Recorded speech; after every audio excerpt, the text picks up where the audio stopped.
முக்கியத்துவம் கிடைக்க வேண்டும் என்பதற்காக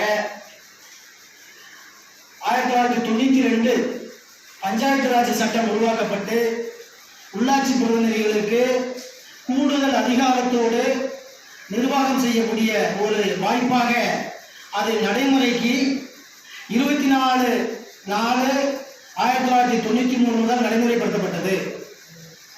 அந்த நாளை பஞ்சாயத்து ராஜ் தினமாக நாடு முழுக்க மக்களால் தேர்ந்தெடுக்கப்பட்ட உள்ளாட்சி பிரதிநிதிகள் எல்லாம் பெருமிதத்தோடு அந்த நாளை கொண்டாடப்பட்டு வந்த நிலையில இந்த ஆண்டு 24/4/2023 இந்த பஞ்சாயத்து ராஜ் தினம் என்பது ஒட்டுமொத்தமாக மறைக்கப்பட்டிருக்கின்றது. இது என்ன காரணம்னு புரியல. போன வருஷம் நேரடியாக காணொலி காட்சி மூலியமாக நம்முடைய பாரத பிரதமர் அவர்கள் அவருடைய காணொலி கூட்டத்தில் பங்கெடுத்திருக்கோம். அதற்கு முன்பான ஆண்டிலையும் பங்கெடுத்திருக்கோம். அதற்கு முன்பாக கொரோனா காலகட்டத்தில் மட்டும் பங்கெடுக்கல. இப்படி பங்கெடுக்கப்பட்ட காலத்துல தான் 2020-21 ஆண்டுக்கான அன்றைய தேதியில சிறந்த மாவட்ட ஊராட்சியாக நம்முடைய தேனி மாவட்ட ஊராட்சி தேர்ந்தெடுக்கப்பட்ட தினமும் கூட அந்த பஞ்சாயத்து ராஜ் தினத்தன்று. அப்படியாப்பட்ட ஒரு நாளை தமிழகத்தில் கொண்டாட முடியாத ஒரு சூழ்நிலை இந்த ஆண்டு அரங்கேறி இருக்கின்றது. அதற்கு என்ன காரணம்னு புரியல.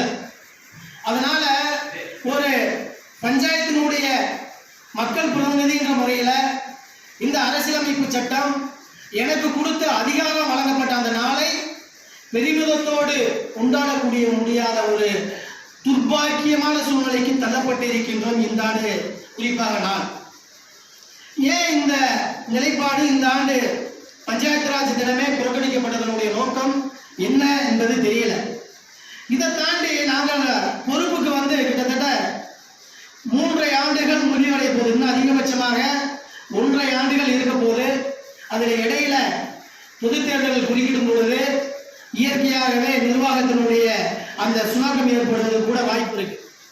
இப்படி எங்களுக்கான வாய்ப்பு இன்னும் 1.5 வருஷம் தான் இருக்கு.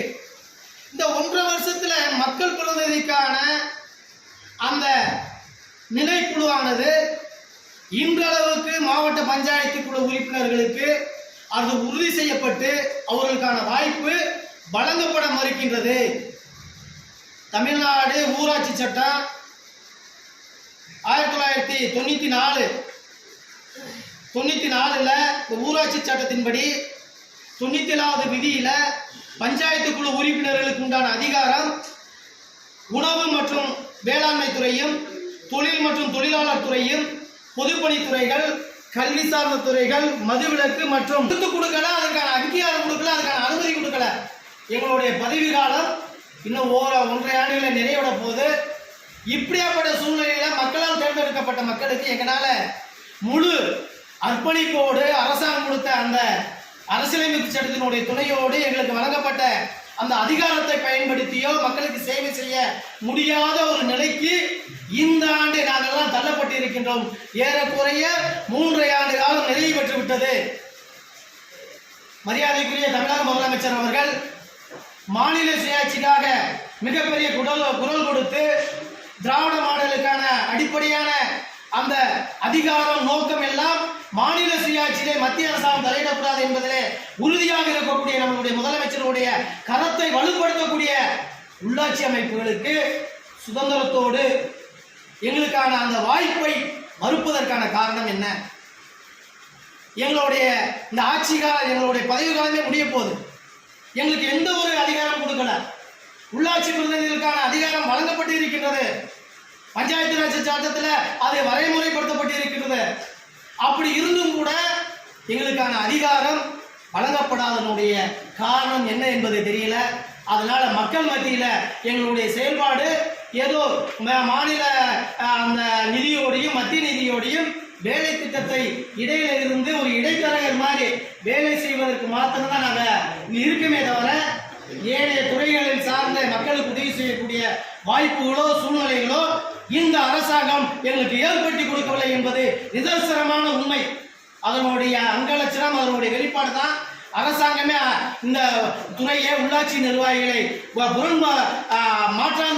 மாற்றாந்தாய் மனப்பான்மையோடு நடந்துகிட்டதுனாலதான் அவர்களுக்கு கீழே இயங்கக்கூடிய அரசு அதிகாரிகளும் மக்கள் பிரதிநிதிகளை அலட்சியப்படுத்துறாங்க.